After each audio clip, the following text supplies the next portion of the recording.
누구야? 저녁 8시 주방에서 된장찌개를 끓이던 남편의 휴대폰에 진동이 울렸어요.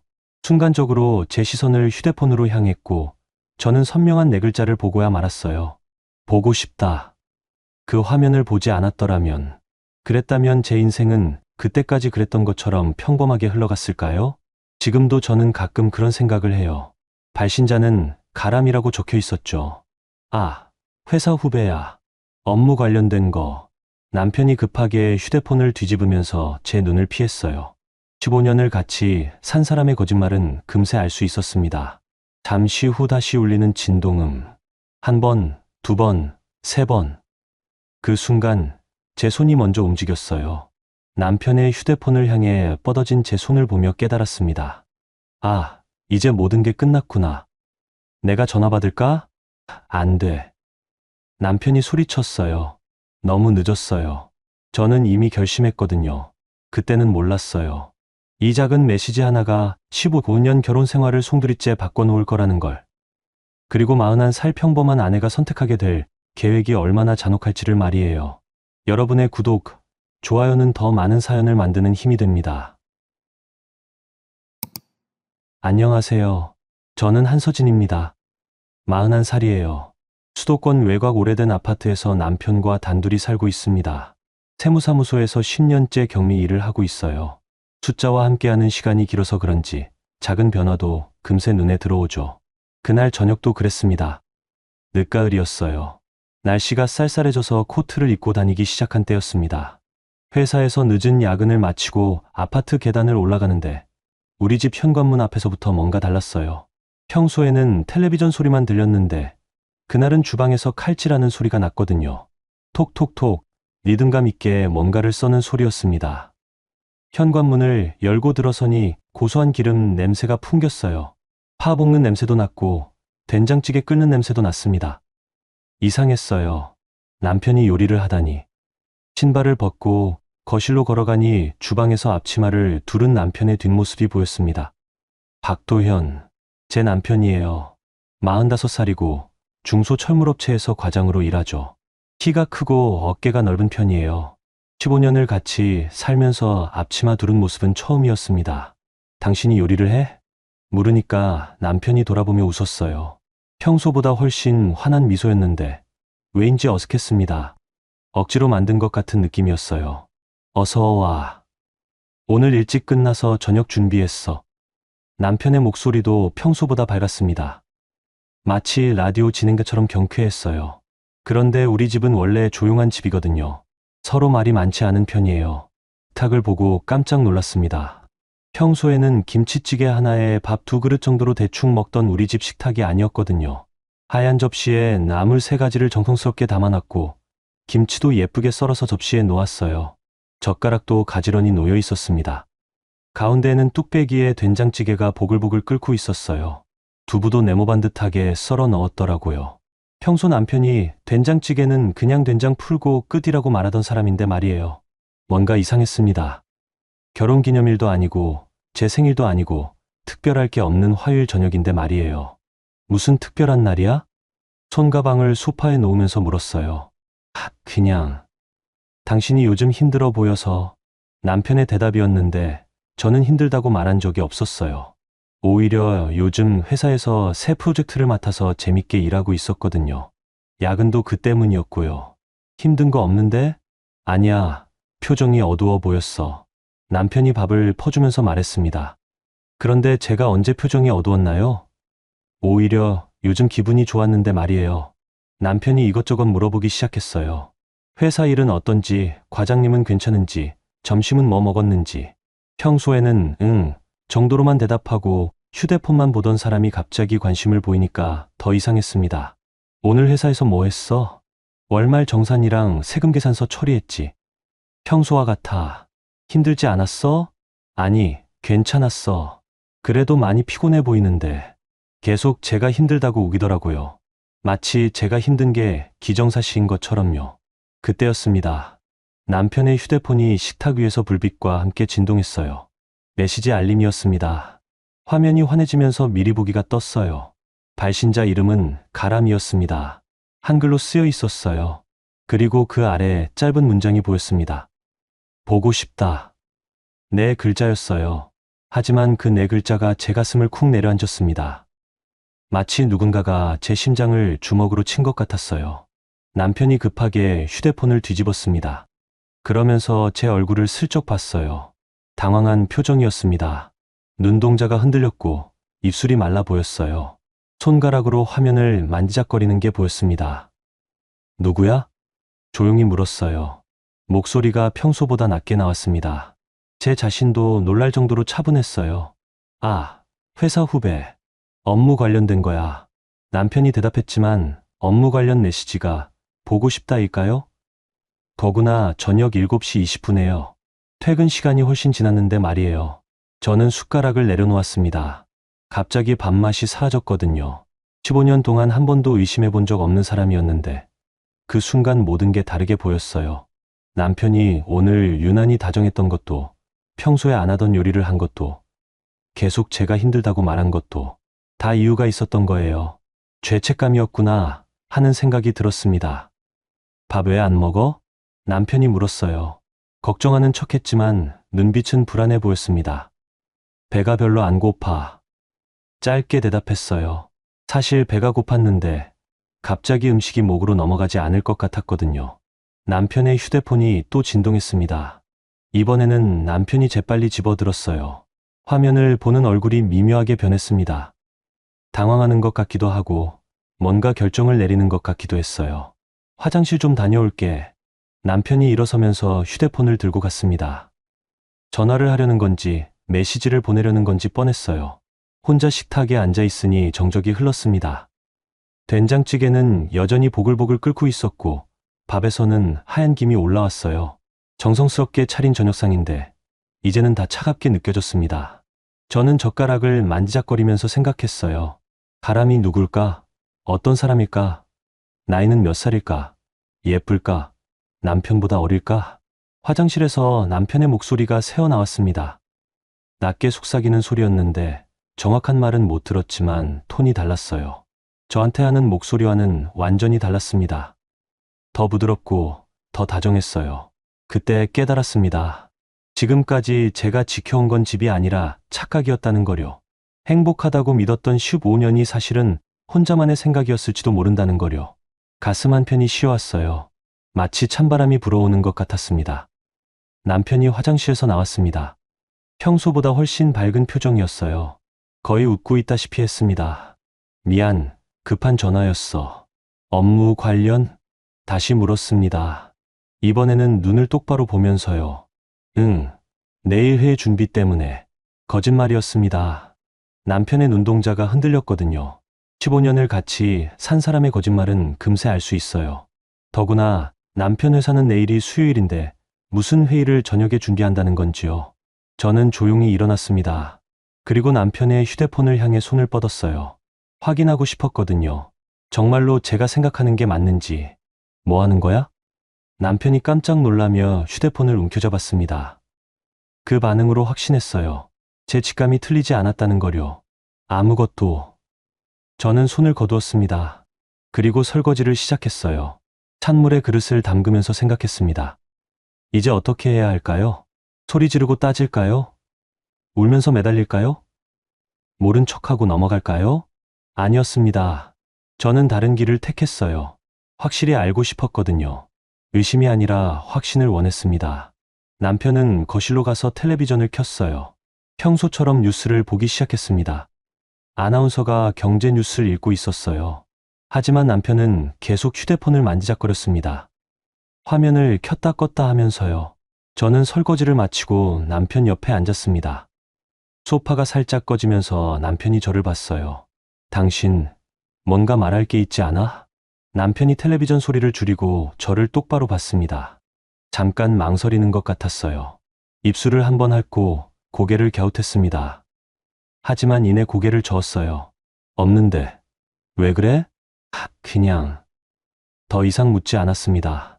대신 마음속으로 다짐했어요. 기다리겠다고. 진실이 스스로 드러날 때까지요. 그날 밤 남편은 평소보다 일찍 잠들었습니다. 보통은 11시까지 텔레비전을 보는데 9시 반쯤 되니까 하품을 하면서 침실로 들어가더라고요. 저는 한참 동안 거실에 앉아 있었어요. 텔레비전에서는 드라마가 나오고 있었는데 내용이 전혀 들어오지 않았습니다. 가람이라는 이름이 계속 맴돌았어요. 그리고 보고 싶다는 세 글자도요. 침실로 들어가서 남편 옆에 누웠습니다. 남편은 이미 잠든 것 같았어요. 평소보다 깊게 자고 있었습니다. 죄책감이 있는 사람이 더 깊이 잔다고 들었는데 정말인가 봐요. 저는 천장을 바라보며 누워 있었습니다. 15년 결혼 생활에서 처음 느끼는 감정이었어요. 불안하면서도 묘하게 또렷했습니다. 마치 오랫동안 흐렸던 안경을 닦은 것처럼 모든 게 선명하게 보였어요. 아마도 내일은 오늘과 다른 하루가 될 것 같았습니다. 그 다음 날 저녁도 남편이 요리를 했어요. 회사에서 돌아오니 또 주방에서 소리가 났습니다. 어제와 똑같았어요. 칼질하는 소리, 기름 볶는 소리, 그리고 평소보다 밝은 남편의 목소리까지요. 어서 와. 오늘도 늦었네. 남편이 돌아보며 웃었습니다. 어제와 같은 억지 미소였어요. 이제는 그게 확실히 보였습니다. 식탁에는 어제보다 더 정성스러운 상이 차려져 있었어요. 불고기까지 해놨더라고요. 남편이 불고기를 해본 적이 언제였나요? 결혼 초기에도 안 했는데 말이에요. 오늘은 또 뭔 일이야? 물으니까 남편이 당황하는 기색을 보였습니다. 잠깐 머뭇거렸어요. 그냥 당신 좋아하는 거 해주고 싶어서. 제가 언제 불고기를 좋아한다고 했나요? 오히려 기름진 음식은 별로 안 좋아하는데 말이에요. 저는 조용히 앉아서 밥을 먹기 시작했습니다. 남편이 제 그릇에 반찬을 올려주더라고요. 김치도 올려주고 무나물도 올려주고. 평소에는 각자 알아서 먹었는데 갑자기 왜 이러는 걸까요? 많이 먹어. 너무 마른 것 같아. 남편이 말했습니다. 저는 마르지 않았어요. 오히려 최근에 살이 좀 쪘다고 생각하고 있었는데 말이에요. 저는 남편의 얼굴을 유심히 봤습니다. 눈빛이 평소와 달랐어요. 뭔가 피하려는 듯 했습니다. 저와 눈을 마주치면 금세 다른 곳을 보더라고요. 회사 일은 어땠어? 남편이 물었습니다. 그냥 그랬어. 당신은? 나도 별일 없었고, 후배들은 다들 괜찮고, 의도적으로 물었어요. 남편의 반응을 보고 싶었거든요. 응, 다들 괜찮아. 남편의 목소리가 살짝 떨렸습니다. 미세하게요. 하지만 저는 놓치지 않았어요. 새로 온 사람은 없어? 계속 캐물었습니다. 왜 그런 걸 물어? 남편이 되려 물었어요. 방어적인 태도였습니다. 그냥 궁금해서. 저는 담담하게 대답했습니다. 그리고 계속 밥을 먹었어요. 남편의 휴대폰이 또 울렸습니다. 어제와 같은 시간이었어요. 저녁 7시 20분쯤. 남편이 재빨리 확인하더니 화면을 엎어놓았습니다. 누구야? 회사에서. 또 같은 대답이었어요. 어느 부서? 영업부. 남자야, 여자야? 질문이 좀 더 구체적이 됐습니다. 남편의 얼굴이 굳었어요. 왜 그런 걸 물어? 그냥. 목소리가 들렸는데 젊은 것 같아서. 거짓말이었습니다. 목소리는 안 들렸어요. 하지만 남편의 반응을 보고 싶었거든요. 아, 응. 여자 후배야. 드디어 인정했습니다. 여자라는 거려. 이름이 뭐야? 심장이 빨리 뛰었지만 목소리는 차분하게 유지했어요. 최가람. 남편이 대답했습니다. 그 순간 저는 확신했어요. 어제 메시지를 보낸 가람이 이 사람이라는 거려. 나이는? 글쎄, 20대 후반 정도? 20몇? 정확히는 모르겠어. 남편이 점점 불편해하는 게 보였습니다. 하지만 저는 멈추지 않았어요. 어떻게 생긴 사람이야? 왜 자꾸 그런 걸 물어? 남편의 목소리가 높아졌습니다. 관심 있어서. 당신 직장에 어떤 사람들이 있는지 궁금하잖아. 저는 여전히 차분했어요. 오히려 남편이 더 흥분하고 있었습니다. 그냥 평범하게 생겼어. 키는? 보통. 예뻐. 결정적인 질문이었어요. 남편이 잠깐 멈칫했습니다. 글쎄, 그런 거 신경 안 써봤는데. 거짓말이었어요. 분명히 신경 썼을 거예요. 그렇지 않으면 메시지를 주고받을 이유가 없으니까요. 남편의 휴대폰이 또 울렸습니다. 이번에는 전화였어요. 발신자 표시에 가람이라고 뜨더라고요. 저는 확실히 봤어요. 남편이 당황해서 전화를 끊었습니다. 그리고 저를 슬쩍 봤어요. 왜 안 받아? 별로 중요한 전화가 아니야. 업무 관련이라면서? 나중에 받아도 돼. 남편의 변명이 점점 앞뒤가 안 맞았어요. 저는 젓가락을 내려놓았습니다. 그리고 남편을 똑바로 봤어요. 당신, 그 사람하고 뭔가 있는 거 아니야? 직접적인 질문이었습니다. 남편의 얼굴이 하얗게 변했어요. 뭔 소리야? 그냥 후배인데. 후배가 저녁 시간에 보고 싶다고 메시지를 보내. 저는 어제 본 메시지 내용을 말했습니다. 남편이 완전히 당황했어요. 그건 뭐야? 업무상 만나야 할 일이 있어서 그런 거야. 또 거짓말이었어요. 보고 싶다가 업무상 표현일까요? 그럼 내가 전화 받을까? 저는 남편의 휴대폰을 가리켰습니다. 다시 진동하고 있었거든요. 안 돼. 남편이 소리쳤습니다. 그러고는 자신이 너무 크게 말한 걸 깨닫고 당황했어요. 왜 안 돼? 그냥. 업무상 비밀이 있을 수도 있잖아. 말이 안 되는 변명이었어요. 영업부 후배와 뭔 비밀이 있다는 건지요. 저는 더 이상 묻지 않았습니다. 대신 천천히 일어났어요. 설거지 할게. 아니야, 내가 할게.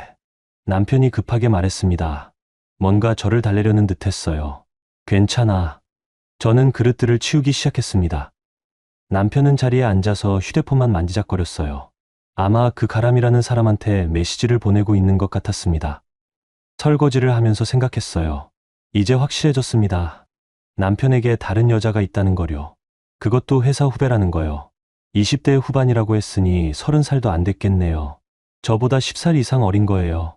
그리고 예쁠 거예요. 남편이 부인했지만 분명 예쁠 거예요. 그릇을 닦으면서 손이 떨렸어요. 화가 나는 건지 슬픈 건지 잘 모르겠더라고요. 그냥 온몸이 차가워졌습니다. 남편이 거실에서 전화를 받는 소리가 들렸어요. 작은 목소리로 말하고 있었습니다. 응, 미안해. 지금 상황이 좀. 나중에 다시 전화할게. 알겠어. 조심히 들어가. 마지막 말이 제일 충격이었어요. 조심히 들어가라니. 연인들이 하는 말이잖아요. 전화가 끝나고 남편이 주방으로 왔습니다. 뭐 도와줄 거 없어? 다 끝났어. 저는 마지막 그릇을 닦고 있었어요. 그래도 미안해. 내가 해야 하는데. 괜찮다고. 남편이 제 뒤에 서서 뭔가 말하려고 하는 것 같았어요. 하지만 결국 아무 말도 하지 않았습니다. 저는 설거지를 마치고 거실로 갔어요. 텔레비전을 켜고 뉴스를 봤습니다. 하지만 내용이 하나도 들어오지 않았어요. 남편도 제 옆에 앉았습니다. 평소보다 거리를 두고요. 뭔가 어색한 분위기였어요. 내일 회사에서 회식이 있어. 남편이 갑자기 말했습니다. 그래? 좀 늦을 것 같아. 얼마나? 10시쯤? 거짓말인지 진짜인지 알 수 없었어요. 하지만 아마 거짓말일 거예요. 그 가람이라는 사람과 만날 약속이 있는 걸 수도 있고요. 알겠어. 더 이상 묻지 않았습니다. 이제 확신이 서니까 마음이 오히려 편해졌어요. 의심하는 것보다 확실히 아는 게 낫더라고요.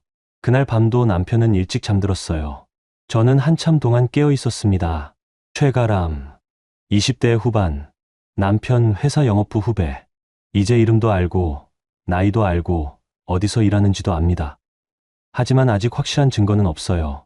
메시지 하나와 수상한 전화 몇 통뿐이에요. 더 확실한 걸 알고 싶었어요. 그래야 결정을 내릴 수 있을 테니까요. 그 다음 날 저녁 남편이 말했던 회식 날이었어요. 오후 6시쯤 남편이 전화를 했습니다. 여보, 회식 때문에 늦을 것 같아. 저녁 걱정하지 말고 알아서 먹어. 알겠어. 몇 시쯤 들어와? 글쎄, 늦으면 10시 넘을 수도 있어. 전화를 끊고 나서 생각해 봤어요. 정말 회식일까요? 아니면 그 가람이라는 사람과 만나는 걸까요? 저는 혼자 간단히 저녁을 먹었습니다. 라면 하나 끓여서요. 남편이 없으니까 오히려 편했어요. 의심하고 관찰할 필요가 없으니까요. 텔레비전을 보면서 시간을 보내고 있었는데 밤 8시쯤 되니까 현관 쪽에서 소리가 났어요. 딩동. 초인종 소리였습니다. 이상했어요. 남편은 열쇠가 있으니까 초인종을 누를 이유가 없고 예상한 방문객도 없었거든요. 거실에서 현관 쪽을 보니 문 밖에 누군가 서 있는 게 보였어요. 그림자가 비쳤습니다. 여자 같았어요. 누구세요? 인터폰으로 물었습니다. 안녕하세요. 박 과장님 댁 맞나요? 젊은 여자 목소리였어요. 또렷하고 밝은 목소리였습니다. 박 과장. 남편을 말하는 거겠죠. 누구신데요? 회사 동료인데 잠깐 뵐 수 있을까요? 회사 동료라고 했지만 뭔가 이상했어요. 남편은 회식이라고 했는데 동료가 집에 찾아온다는 게 말이 안 되거든요. 저는 문을 열었습니다. 정확히 알고 싶었어요. 문 밖에 젊은 여자가 서 있었습니다. 키가 작고 마른 편이었어요. 얼굴은 예뻤습니다. 화장을 연하게 했는데도 피부가 좋아 보였어요. 나이는 정말 20대 후반 정도로 보였습니다. 그리고 손에는 하얀 케이크 상자를 들고 있었어요. 안녕하세요. 그 여자가 인사했습니다. 하지만 제 얼굴을 보더니 잠깐 당황하는 것 같았어요. 누구시라고요? 최가람이라고 합니다. 박 과장님 회사에서. 최가람. 바로 그 사람이었어요. 남편이 회식이라고 나갔는데요. 저는 차분하게 말했습니다. 가람의 얼굴이 순간 굳었어요. 뭔가 잘못됐다는 걸 깨달은 것 같았습니다. 아, 그게 회식이 일찍 끝나서요. 박 과장님이 케이크를 가져다 달라고 하셨는데 말이 앞뒤가 안 맞았어요. 회식이 일찍 끝났으면 남편이 집에 와야 하는데 왜 케이크를 가져다 달라고 하겠어요? 들어오세요. 저는 문을 활짝 열었습니다. 가람이 놀랐어요. 아, 아니에요. 그냥 전해드리고 가려고. 괜찮으니까 들어오세요. 남편 올 때까지 기다리시면 돼요. 강하게 권했어요. 아니, 사실 명령에 가까웠습니다. 가람은 어쩔 수 없다는 듯 현관으로 들어왔어요. 신발을 벗으면서 계속 불편해했습니다. 정말 괜찮을까요? 그냥 케이크만 두고 갈게요. 이미 들어오셨는데 뭐려. 차라도 한 잔 드세요. 저는 가람을 거실로 안내했습니다. 가람이 소파에 조심스럽게 앉았어요. 케이크 상자를 무릎 위에 올려놓고요. 뭐 드실래요? 물, 아니면 커피. 물이면 됩니다. 가람의 목소리가 작아졌어요. 처음보다 훨씬 긴장해 보였습니다. 저는 정수기에서 물을 받아왔어요. 일회용 종이컵에요. 집에 온 손님한테 종이컵을 주는 건 예의가 아니지만 이 사람은 손님이 아니었거든요. 고맙습니다. 가람이 컵을 받으면서 고개를 숙였어요. 제 눈을 제대로 보지 못하더라고요. 저는 가람 맞은편에 앉았습니다. 그리고 유심히 관찰했어요. 정말 예뻤어요. 남편이 부인했지만 누가 봐도 예쁜 사람이었습니다. 피부도 하얗고 눈도 크고 코도 오뚝했어요. 저보다 훨씬 어리고 예뻤습니다. 회사에서 뭐 하세요? 영업부에서 일합니다. 영업일이 힘들죠? 괜찮아요. 대답이 짧았어요. 불편해하는 게 역력했습니다. 남편하고는 어떻게 친해지셨어요? 핵심적인 질문이었어요. 가람의 얼굴이 더욱 굳었습니다. 그냥. 같은 회사라서요. 같은 부서예요? 아니요. 다른 부서인데 업무상 만날 일이 있어서. 거짓말 같았어요. 목소리가 떨렸거든요. 그때 현관문이 열리는 소리가 났어요. 남편이 들어온 거였습니다. 다녀왔습니다. 남편의 목소리였어요. 평소보다 밝은 목소리였는데 거실로 들어오더니 가람을 보고 완전히 얼어붙었습니다. 가람 씨? 남편이 놀란 목소리로 말했어요. 그리고 저를 봤습니다. 당황한 표정이었어요. 왜 여기에? 케이크 가져다 달라고 하셨잖아요. 가람이 작은 목소리로 대답했습니다. 그런데 이상했어요. 남편이 언제 케이크를 가져다 달라고 했나요? 아, 그래.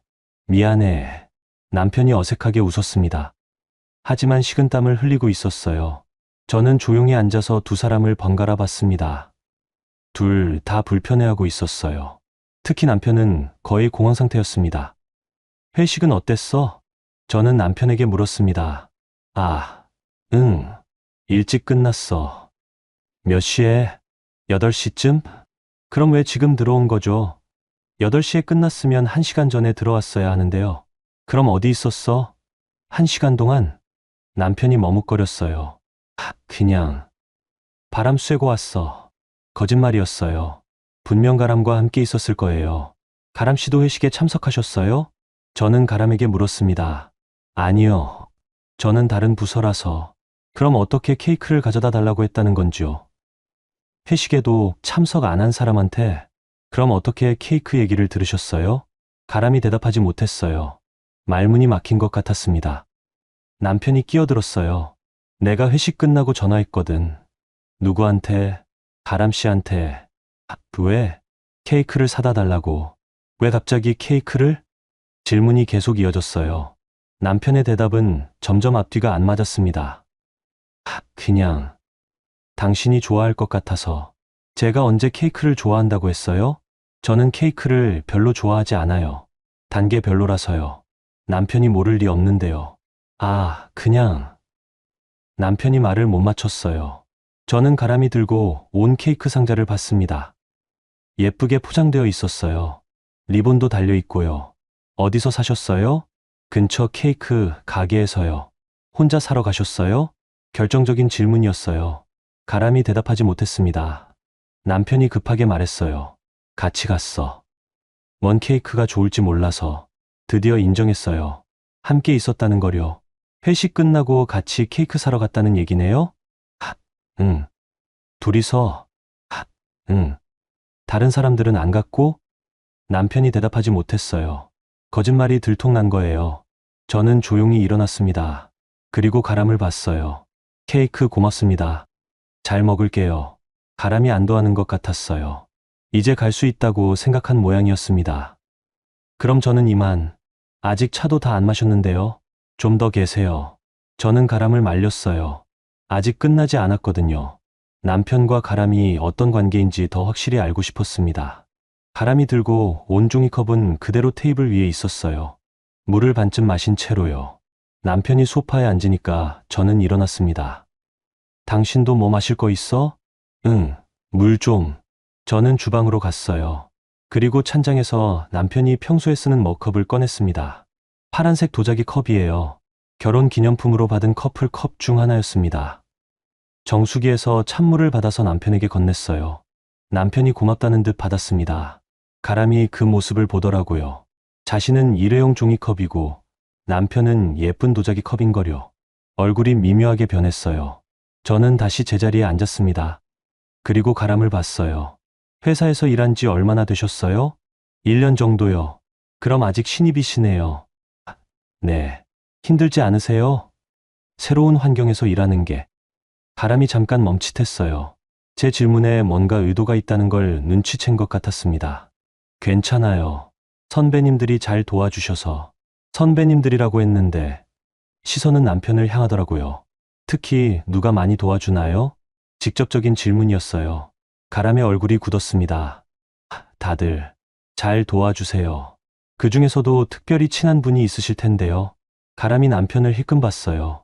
도움을 요청하는 눈빛이었습니다. 남편이 끼어들었어요.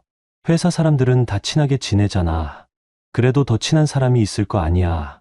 케이크도 같이 사러 가고 그러면. 저는 놓치지 않고 다시 말했습니다. 남편이 불편해하는 게 보였어요. 목을 한번 가다듬고 다리를 꼬았다 풀었다 했습니다. 당신은 언제부터 우리 남편하고 친해지셨어요? 이번에는 가람에게 직접 물었어요. 처음부터는 아니고 몇 달 전부터요. 몇 달 전? 구체적으로 언제요? 글쎄요. 정확히는. 가람이 말을 흐렸어요. 남편을 또 봤습니다. 여름쯤부터 아닌가? 남편이 대신 대답했습니다. 여름부터라고 했으니까 벌써 서너 달 된 거네요. 그럼 제가 모르는 사이에 이미 오래전부터 친했다는 얘기예요. 여름에 뭔 일이 있었나요? 갑자기 친해질 만한. 별거 아니야. 그냥 업무상 만날 일이 많아져서. 남편의 대답이었지만 가람의 표정을 보니 그게 다가 아닌 것 같았어요. 어떤 업무요? 계속 캐물었습니다. 그냥. 프로젝트 관련된 거. 가람 씨 부서에서도 그 프로젝트에 참여하시나요? 가람에게 물었어요. 가람이 당황했습니다. 아니요. 저는 영업부라서. 그럼 어떻게 프로젝트 관련된 일로 만나시죠? 질문이 논리적이었어요. 가람이 대답하지 못했습니다. 남편이 또 끼어들었어요. 영업 쪽에서 자료가 필요해서 도움을 받았거든. 자주요? 가끔. 가끔이 얼마나 자주예요? 일주일에 한두 번? 일주일에 한두 번이면 가끔이 아니에요. 꽤 자주 만난다는 얘기죠. 그럼 점심도 같이 드시나요? 가람이 깜짝 놀랐어요. 그 반응을 보니까 점심도 같이 먹었나 봐요. 가끔 회사 사람들끼리 같이 먹기도 하고. 회사 사람들끼리요? 몇 명 정도? 서너 명. 거짓말 같았어요. 서너 명이면 누가 있는지 말할 수 있을 텐데 구체적으로 말하지 않더라고요. 누구누구랑요? 그냥 같은 층 사람들. 애매한 대답이었어요. 저는 남편을 봤습니다. 당신도 같이 먹나? 응, 가끔. 자주. 그렇게 자주는 아니야. 또 가끔이라고 했는데 일주일에 한두 번 만나는 사람과 가끔 점심을 먹는다는 게 말이 안 되잖아요. 저는 가람의 손을 봤어요. 반지를 끼고 있지 않았습니다. 결혼은 안 했나 봐요. 결혼은 안 하셨어요? 갑작스러운 질문이었어요. 가람이 놀랐습니다.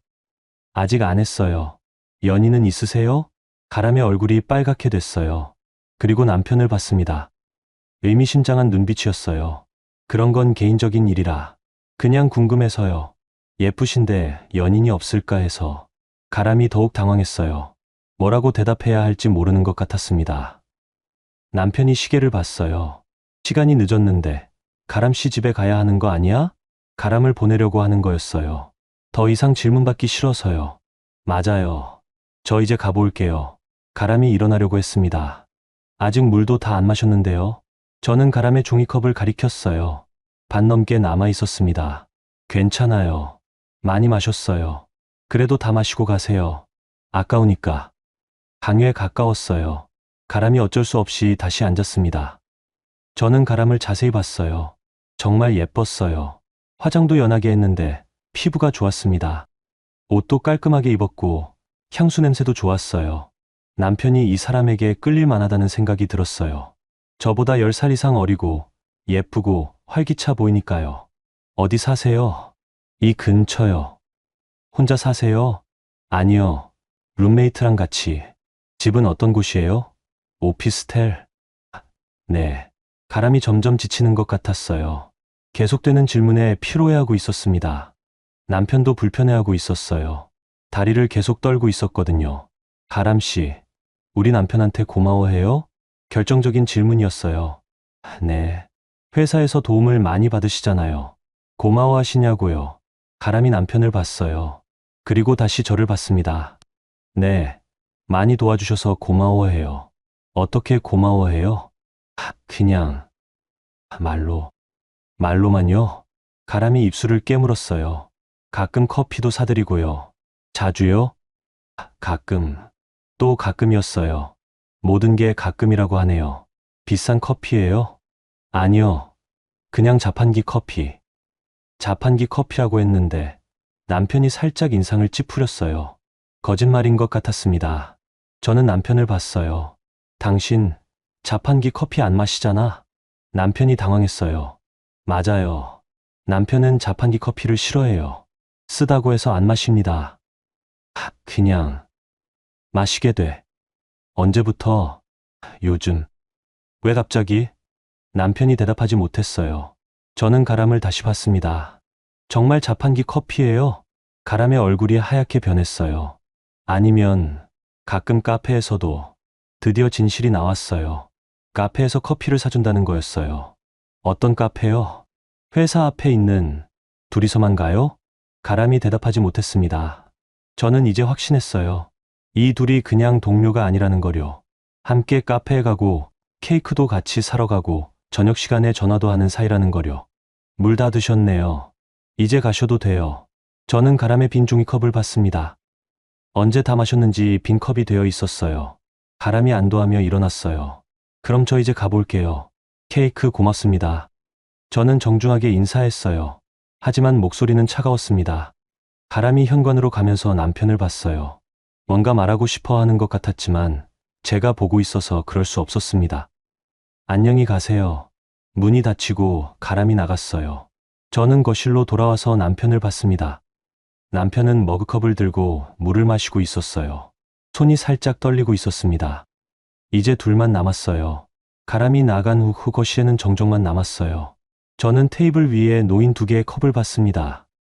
하나는 가람이 쓴 구겨진 종이컵이고 하나는 남편이 쓰던 파란 도자기 컵이었어요. 물이 조금 남아 있었습니다. 남편은 소파에 앉아서 텔레비전을 보는 척했어요. 하지만 화면을 제대로 보고 있지 않다는 게 뻔했습니다. 계속 다리를 떨고 있었거든요. 저는 조용히 일어나서 정수기 앞으로 갔어요. 물을 한 잔 받아서 천천히 마셨습니다. 차가운 물이 목으로 넘어가면서 마음이 조금 진정됐어요. 그때 문득 예전 일이 생각났습니다. 신혼 때였어요. 남편과 처음 이사 온 집에서 그릇을 정리하던 날이었습니다. 시어머니께서 주신 도자기 접시 세트가 있었어요. 결혼 선물이라고 하시면서 정성스럽게 포장해서 주셨던 거였습니다. 그런데 박스를 여는 순간 접시 하나에 금이 가 있는 걸 발견했어요. 머리카락보다 가는 실금이었지만 분명히 보였습니다. 남편은 괜찮다고 했어요. 보이지도 않잖아. 그냥 써. 하지만 저는 그 접시를 따로 빼놨어요. 손님용으로는 쓸 수 없다고 생각했거든요. 금이 간 그릇은 아무리 작은 금이라도 결국 깨지게 되어 있으니까요. 그 접시는 지금도 찬장 맨 아래 칸에 있어요. 15년 동안 한 번도 쓰지 않은 채로요. 정수기 앞에서 물을 마시면서 그 생각을 했어요. 사람 마음도 그릇과 비슷하구나. 한 번 금이 가면 다시는 예전 같지 않다는 거요. 남편이 불편한 듯 말을 걸었어요. 물 많이 마시네. 목이 말라서. 짧게 대답했습니다. 저는 빈 컵을 들고 다시 거실로 왔어요. 테이블 위에 종이컵을 집어서 쓰레기통에 버렸습니다. 구겨진 채로 버려지는 종이컵을 보니 뭔가 서글펐어요. 남편의 머그컵도 가져가서 설거지를 했습니다. 뜨거운 물에 세제를 풀고 꼼꼼히 닦았어요. 다른 사람이 만진 컵을 닦는 기분이었습니다. 컵을 말리면서 또 다른 기억이 떠올랐어요. 작년 겨울이었습니다. 남편이 감기에 걸려서 며칠 동안 알아누웠던 적이 있어요. 열도 나고 기침도 심했습니다. 저는 매일 죽을 끓여서 갖다 줬어요. 약도 챙겨주고 이불도 자주 갈아 깔아줬습니다. 그때 남편이 말했어요. 역시 아내가 있어야 한다. 고마워하는 말이었지만 왜인지 서운했어요. 제가 있어야 하는 이유가 간병 때문인 것 같아서요. 지금 생각해보니 그때부터였을 수도 있어요. 남편이 저를 여자가 아니라 가족으로만 보기 시작한 게 말이에요. 설거지를 마치고 거실로 돌아오니 남편이 휴대폰을 보고 있었어요. 메시지를 확인하는 것 같았습니다. 아마 가람한테서 온 거겠죠. 뭐 하는 거야? 그냥 회사 단체 톡방 확인하는 거야. 또 거짓말이었어요. 회사 단체 톡방이면 화면을 숨길 이유가 없잖아요. 저는 남편 옆에 앉았습니다. 평소보다 조금 멀리요. 남편이 그걸 눈치챘는지 저를 슬쩍 봤어요. 오늘 그 친구 좀 이상하게 굴었네. 남편이 먼저 말을 꺼냈습니다. 가람을 그 친구라고 표현하더라고요. 이상하게? 응. 평소랑 달랐어. 어떻게 달랐는데? 그냥. 너무 긴장한 것 같았어. 당연히 긴장했겠죠. 불륜 상대의 집에 와서 아내와 마주 앉아 있었으니까요. 왜 긴장했을까? 글쎄, 처음 와봐서 그런가. 남편은 여전히 시치미를 떼고 있었어요. 저는 더 이상 묻지 않았습니다. 대신 텔레비전을 봤어요. 드라마가 나오고 있었는데 바람 피운 남편과 아내가 대화하는 장면이었습니다. 묘하게 우리 상황과 비슷했어요. 드라마 속 아내는 울면서 남편을 다그쳤는데 저는 그러고 싶지 않았습니다. 그렇게 처참해지고 싶지 않았어요. 남편이 채널을 돌렸어요. 아마 불편했겠죠. 일찍 자자. 남편이 말했습니다. 응. 저는 고개만 끄덕였어요. 남편이 먼저 침실로 들어갔습니다. 저는 조금 더 거실에 앉아 있었어요. 테이블 위에는 가람이 가져온 케이크 상자가 있었습니다. 리본이 예쁘게 달린 하얀 상자였어요. 저는 그 상자를 뜯어봤습니다. 안에는 딸기 케이크가 들어 있었어요. 작고 예쁜 케이크였습니다. 하트 모양으로 딸기가 올라가 있었어요. 이런 케이크를 좋아할 사람을 생각해보니 저는 아니었어요. 오히려 가람 같은 젊은 여자가 좋아할 만한 케이크였습니다. 혹시 가람이 고른 걸까요? 남편이 가람의 취향에 맞춰서 산 걸까요? 케이크를 다시 상자에 넣고 냉장고에 넣었어요. 먹지는 않을 거지만 버리기도 아까웠거든요. 침실로 들어가니 남편은 이미 잠든 척하고 있었어요. 하지만 숨소리가 깨어있는 사람의 숨소리였습니다. 저도 조용히 누웠어요. 남편과 거리를 두고요. 어둠 속에서 생각했습니다. 이제 어떻게 해야 할까요? 소리 지르고 울면서 매달릴까요? 아니면 모른 척하고 계속 살까요? 둘 다 싫었어요. 저에게는 다른 방법이 필요했습니다. 제가 선택할 수 있는, 제가 결정할 수 있는 방법이요. 그때 깨달았어요. 금이 간 그릇을 계속 쓸 수는 없다는 거요.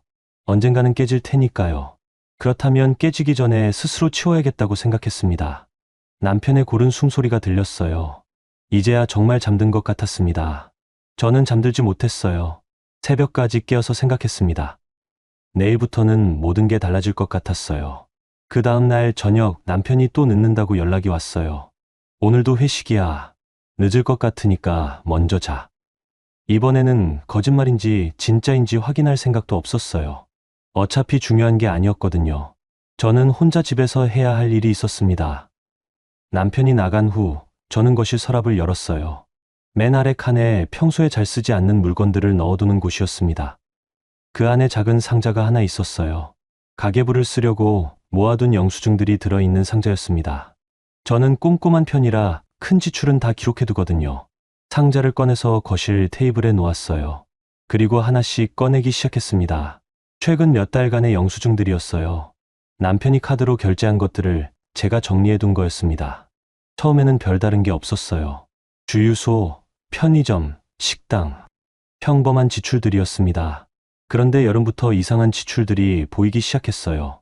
카페베네에서 10,000원, 같은 날 또 카페베네에서 8,000원. 한 번에 10,000원이면 커피 2잔 값이에요. 남편이 혼자 커피를 2잔 마셨을까요? 더 찾아보니 카페 영수증이 더 있었어요. 스타벅스에서 12,000원, 할리스에서 9,000원. 모두 여름 이후의 것들이었습니다. 남편은 원래 카페를 자주 가지 않는 사람이에요. 집에서 믹스커피 타서 마시는 걸 좋아하거든요. 케이크집 영수증도 있었어요. 파리바게뚜에서 25,000원, 뚜레쥬르에서 30,000원. 어제 가람이 가져온 케이크와 비슷한 가격이었어요. 더 충격적인 건 꽃집 영수증이었습니다. 장미 한 다발에 30,000원. 꽃집 이름은 플라워 가든이었어요. 집 근처에 있는 꽃집이 아니었습니다. 남편 회사 근처였어요. 영수증을 더 뒤적거리니 또 다른 것들이 나왔어요. 액세서리 가게에서 100,000원, 화장품 가게에서 50,000원. 남편이 화장품을 살 이유가 있을까요? 저는 화장품을 잘 안 쓰는 편이라 남편도 알고 있는데요. 제일 충격적인 건 호텔 영수증이었어요. 그랜드 호텔 디너 뷔페 15,000원. 날짜를 보니 지난주 토요일이었어요. 남편이 회사 야근이라고 했던 날이었습니다. 야근을 한다면서 호텔에서 디너 뷔페를 먹었다는 얘기였어요. 혼자서요? 50,000원이면 2명이 먹을 만한 가격이에요. 저는 영수증들을 날짜 순으로 정리했어요. 그러니까 패턴이 보였습니다. 여름부터 시작된 카페 지출들, 점점 늘어나는 꽃과 선물들, 그리고 최근의 호텔 디너. 모든 게 가람과 친해졌다는 시기와 일치했어요. 저는 영수증들을 테이블에 가지런히 펼쳐놓았습니다. 마치 증거를 정리하는 수사관처럼요. 밤 10시가 넘어서 남편이 들어왔어요. 다녀왔습니다. 평소보다 조심스러운 목소리였어요. 거실로 들어온 남편이 테이블을 보더니 얼어붙었습니다. 영수증들이 하나하나 펼쳐져 있는 걸 봤거든요. 이게 뭐야? 남편이 물었어요. 당황한 목소리였습니다. 당신이 쓴 돈들. 저는 차분하게 대답했어요. 남편이 테이블에 가까이 와서 영수증들을 봤습니다. 얼굴이 점점 하얗게 변했어요. 이걸 왜 꺼내놨어? 확인하려고. 뭘? 당신이 어디서 누구랑 뭘 했는지. 남편이 입을 다물었어요. 변명할 말이 없었던 것 같습니다. 저는 영수증 하나를 집어들었어요. 카페벤에서 커피 2잔. 누구랑 마셨어? 남편이 대답하지 않았어요. 꽃집에서 장미 한 다발. 누구 주려고 샀어? 또 대답하지 않았어요. 호텔 디너 뷔페. 누구랑 갔어? 이번에도 침묵이었어요. 저는 영수증을 하나씩 들어올리며 날짜를 말했습니다. 7월 15일 카페베네, 7월 23일 스타벅스, 8월 5일 꽃집, 8월 12일 화장품 가게. 남편의 다리가 후들거렸어요. 9월 25일 호텔 디너. 모두 누구와 함께였을까? 남편이 소파에 주저앉았어요. 더 이상 서 있을 수 없었던 것 같습니다. 미안해.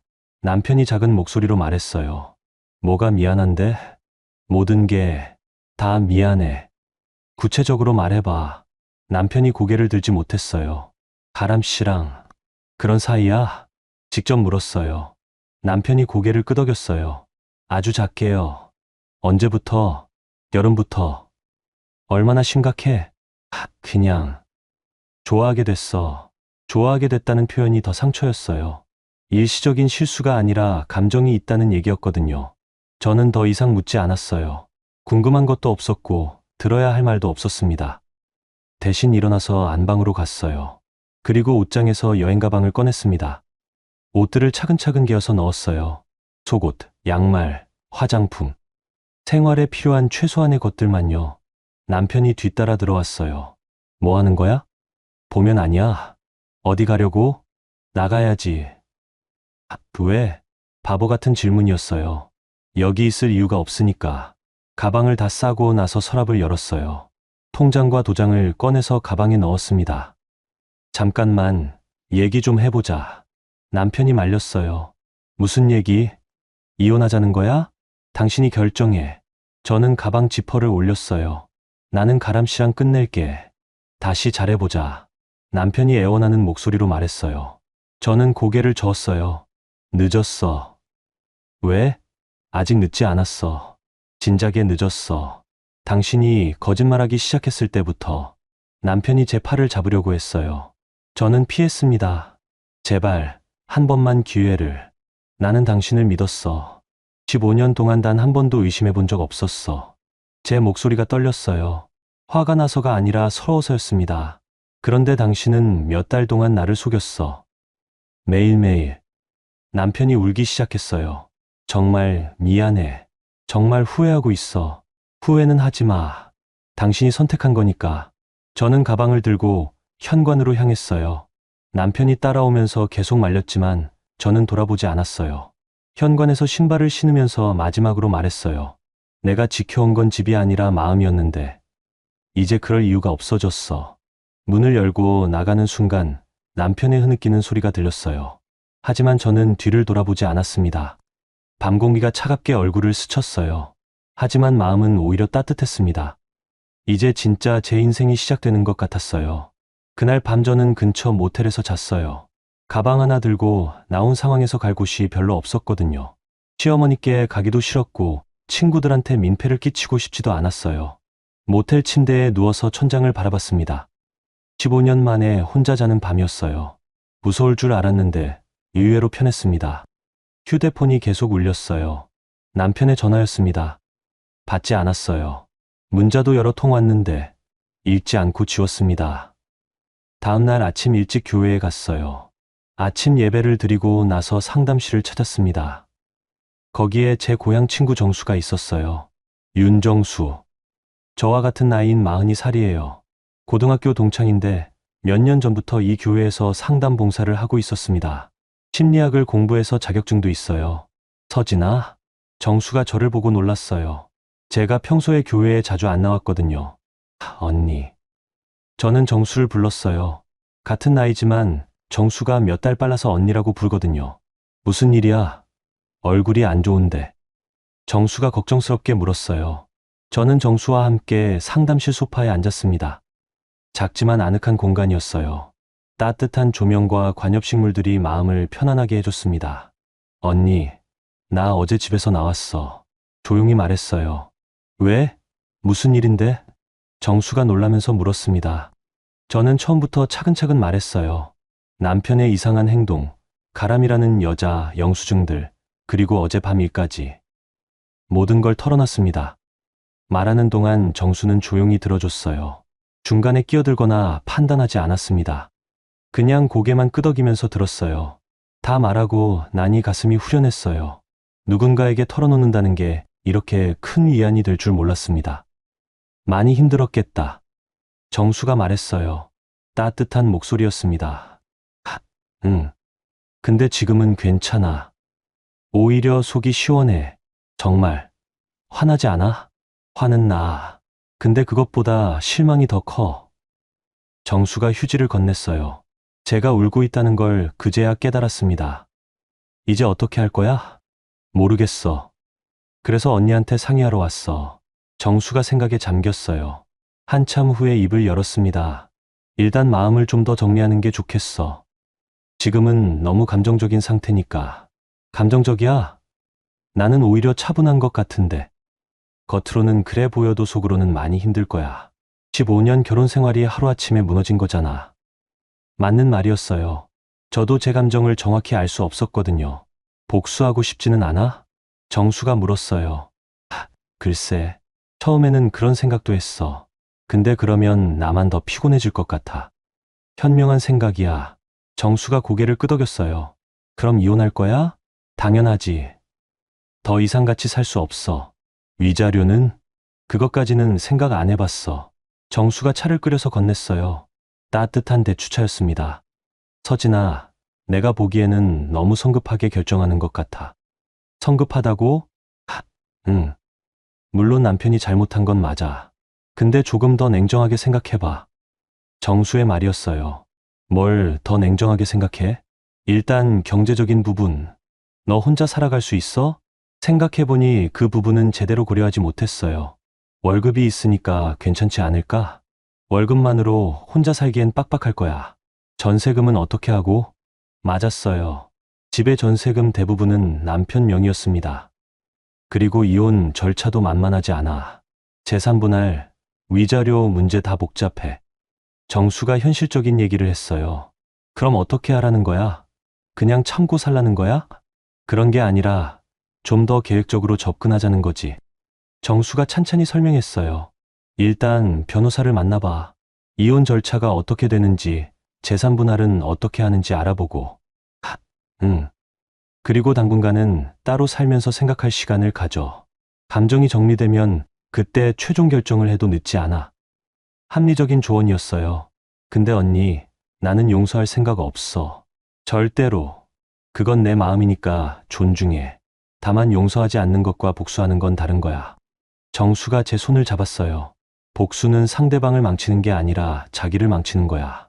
특히 너 같은 사람한테는. 나 같은 사람? 착하고 순한 사람. 복수 같은 걸 하면 나중에 후회할 타입이야. 정수가 저를 잘 알고 있었어요. 그럼 뭘 어떻게 하라는 거야? 깔끔하게 정리해. 감정적으로 휘둘리지 말고 냉정하게 계산해서 받을 건 받고 끝내. 위자료 말하는 거야? 응. 큰 돈은 바라지 말고 당분간 생활할 수 있을 정도만 받아. 그리고 깔끔하게 헤어져. 정수의 조언이 마음에 와 닿았어요. 그런데 남편이 합의해 줄까? 지금 상황에서는 합의할 수밖에 없을 거야. 남편이 잘못한 게 명백하니까. 맞는 말이었어요. 증거도 충분했고요. 변호사비는 얼마나 들까? 그렇게 많이 들지 않을 거야. 합의 이혼이면 더 싸고. 정수가 휴대폰을 꺼냈어요. 내가 아는 변호사 있어. 가정 전문이야. 연락처 줄까? 고마워, 언니. 정수가 명함을 주면서 말했어요. 그리고 서진아, 혼자 있지 마. 힘들면 언제든 연락해. 응. 당분간 우리 집에 있어도 돼. 아이들이 좋아할 거야. 정수에게는 중학생 딸이 둘 있었어요. 아니야, 민폐 끼치기 싫어. 원룸이라도 구해서 혼자 살 거야. 그럼 원룸 구하는 것도 도와줄게. 정수가 진심으로 걱정해주는 게 고마웠어요. 상담실을 나오면서 마음이 많이 정리됐습니다. 처음에는 분노와 배신감뿐이었는데 이제 좀 더 냉정하게 생각할 수 있을 것 같았어요. 복수보다는 정리가 낫겠다는 생각이 들었습니다. 남편과 가람에게 상처받은 만큼 되돌려주고 싶은 마음도 있었지만 그보다는 제 인생을 다시 시작하는 게 더 중요했어요. 교회에서 나오면서 남편에게 문자를 보냈습니다. 변호사 통해서 연락하겠습니다. 그 전까지는 연락하지 마세요. 짧고 명확한 문자였어요. 이제 정말로 새로운 시작이었습니다. 2달 후, 저는 작은 원룸에서 새벽을 맞고 있었어요. 20평도 안 되는 작은 공간이었지만 온전히 제 것이었습니다. 아파트 1층이라 햇빛이 잘 안 들어왔지만 조용하고 평온했어요.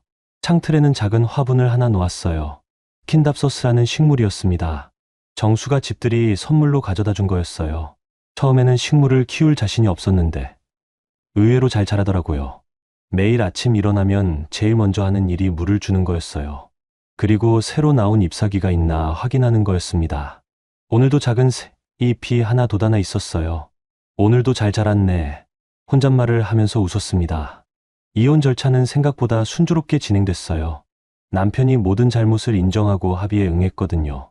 위자료도 제가 요구한 만큼 주기로 했고 재산 분할도 법정 기준보다 더 받았어요. 변호사 선생님이 말하기를 남편이 죄책감이 많은 것 같다고 하더라고요. 아마 가람과의 관계도 끝났나 봐요. 더 이상 궁금하지도 않았지만요. 가장 다행인 건 시어머니께서 제 편을 들어주셨다는 거예요. 처음에는 참고 살아보라고 하실 줄 알았는데 오히려 화를 내셨어요. 아들한테요. 네가 잘못했으니 서진이가 떠나는 거다. 붙잡지도 마라. 시어머니의 말씀이었습니다. 그리고 저에게는 이렇게 말씀하셨어요. 고생 많았다. 이제 내 인생 살아라. 마지막에 용돈도 주셨어요.